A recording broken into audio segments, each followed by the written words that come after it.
Alors, Bezrat Hashem, le Chok l'Israël, Parashat Vayigash, Yom Revi'i, Baba Metzia, la page 29b. Tanu Rabbanan, Ashoel, Sefer Torah, Mechavero, Arezole, Ashilenu Lacher. Alors, on explique, on fait une petite introduction pour pouvoir expliquer cette Gemara. À l'époque du Talmud, et un peu plus loin que ça, il y avait toujours toutes les familles, chaque famille avait un Sefer Torah à elle.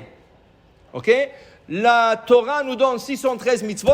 Mitzvah 613, c'est Ve'ata kitvu lachem et hashira azot. Écrivez-vous cette chanson. La Gemara, tout le monde explique que cette mitzvah, c'est de s'écrire un Sefer Torah. Ça veut dire que chaque famille a comme une mitzvah de s'écrire un Sefer Torah. Alors même si ton père il a écrit un Sefer Torah, tu peux pas dire mon père il a écrit. Toi tu dois écrire. Même si toi tu as écrit, ton fils ne peut pas dire mon père il a écrit. Lui il doit écrire. C'est une mitzvah sur chaque juif. Comme mettre un tefilim, c'est une mitzvah pour chaque juif, chacun. Écrire un Sefer Torah, c'est pour chacun. C'est une mitzvah pour famille, chaque famille. Okay? Alors, à l'époque du Talmud, tout le monde avait un Sefer Torah. Okay? Et en plus de ça, il n'y avait pas d'imprimerie.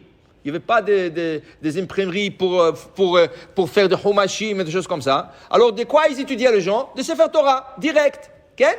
Et ils avaient un peu de pages de Talmud, et c'est comme ça. Maintenant, rien qu'en passant pour vous expliquer qu'on ne peut pas, quand on écrit un Sefer Torah, on le donne à une synagogue. Parce que qu'est-ce qu'on va faire aujourd'hui avec un Sefer Torah à la maison? Tu ne vas pas le lire, tu as besoin de minyan, tu ne vas pas le lire. Okay?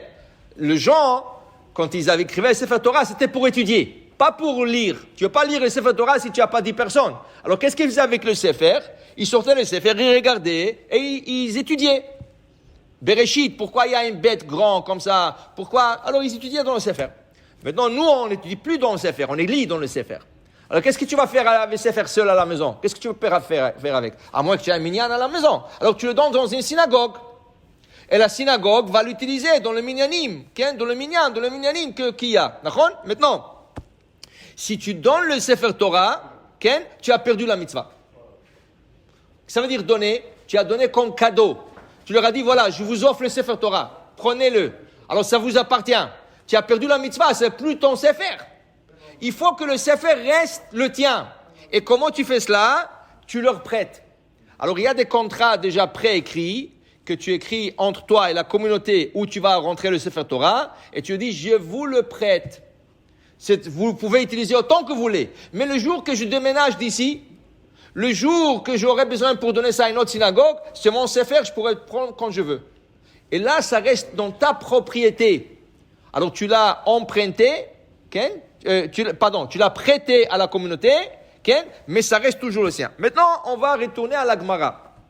Tanu Rabbanan, Ashoel Sefer Torah Mechavero. Quelqu'un qui est parti emprunter un Sefer Torah de son ami.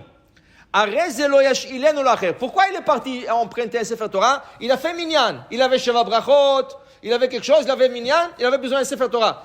S'il te plaît, est-ce que tu peux me prêter ton Sefer Torah? Okay? Alors, qu'est-ce qui est arrivé? Il a fini, il a fait un beau Shabbat, tout est bien. Vient son autre ami, il dit, moi aussi j'ai un Shabbat Khatan la semaine prochaine. Est-ce que tu peux me prêter le Sefer qu'on t'a prêté? Non. Toi, tu as emprunté le Sefer, mais tu n'as pas le droit de le prêter à quelqu'un d'autre. C'est pas à toi. Retourne-le à son propriétaire ou demande au propriétaire et là, tu le prêtes. Mais c'est pas à toi pour prêter à quelqu'un d'autre. Alors, tu n'as pas le droit, dit la Gemara. Okay? Il dit la Gemara, potro vekorebo ou bilvat shelo moed b'betechila. Alors, il t'a donné le Sefer pour lire. Tu n'as pas le droit de commencer à étudier avec le Sefer. Tu dis, moi j'ai envie de ce Shabbat, prendre le Sefer, ouvrir, commencer à étudier. Non, il t'a prêté ça pour lire, alors tu lis.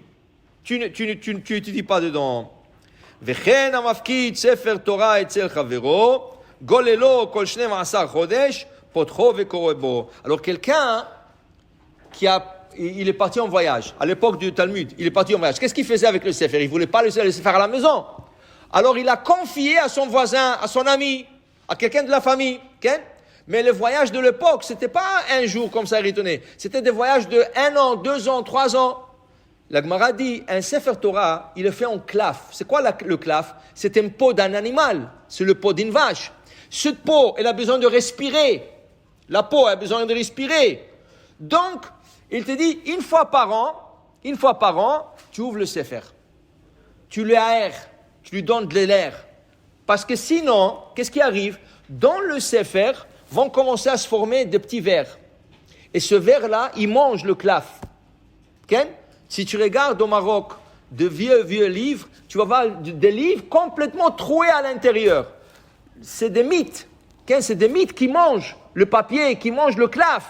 Alors, il te dit la Gemara, si quelqu'un t'a confié un Sefer Torah, une fois par an, tu n'as pas besoin de lire, mais une fois par an, tu aères, tu le fais respirer, okay? Pour que le Sefer soit bien gardé. Alors voilà, c'est la mitzvah de s'écrire un Sefer. C'est une mitzvah aussi de prêter le Sefer à une communauté ou à un minyan qui a besoin. Okay? Et on dit, quand tu écris un Sefer, écris-le bien.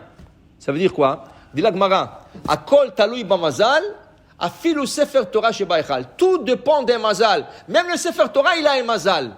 Ça veut dire quoi? Tu le donnes dans une communauté qui ont 20 livres de Torah. Alors le tien, c'est 21. Quand est-ce qu'il va sortir ce livre? Quand est-ce qu'il va sortir ce livre? Vous savez qu'en Israël, Bli Ayin Hara, il y a tellement de livres.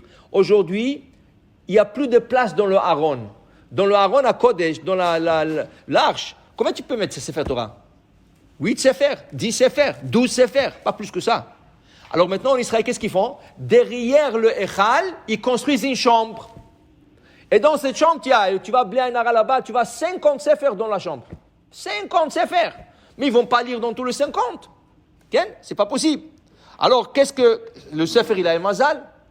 Qu'est-ce qu'il va faire que ton Sefer, il va être celui qui va être sorti plus fréquent? Sa beauté, sa qualité, sa cacheroute. Si tu écris un bon Sefer Torah, cacher et tout ça, le Hazan, il va dire, moi j'aime de lire dans son Sefer. Il est plus clair, il est mieux. Mais si tu écris un Sefer Torah aujourd'hui, tu peux l'avoir avec 18 000 US. Mais tu comprends que c'est première qualité, là. Tu comprends que le sofer qu'il a écrit, c'est un étudiant, là, qui vient de commencer à écrire. Alors, il dépasse les lignes. Comment on voit un beau sefer? Toutes les lignes, l'écriture ne dépasse pas la ligne. Si tu dépasses la ligne, ça veut dire que tu n'es pas entraîné comme il faut. Alors, ça, c'est une qualité. Okay? Les lettres sont grandes, claires, visibles, belles. Okay? La robe, c'est une belle robe. Tu comprends? Il y en a qui donnent 2 robes. Il y en a qui donnent une robe pour l'année, et ils donnent une deuxième robe blanche pour le Yamim Noraim, pour Rosh Hashanah Kippour. Tu comprends? Tu investis.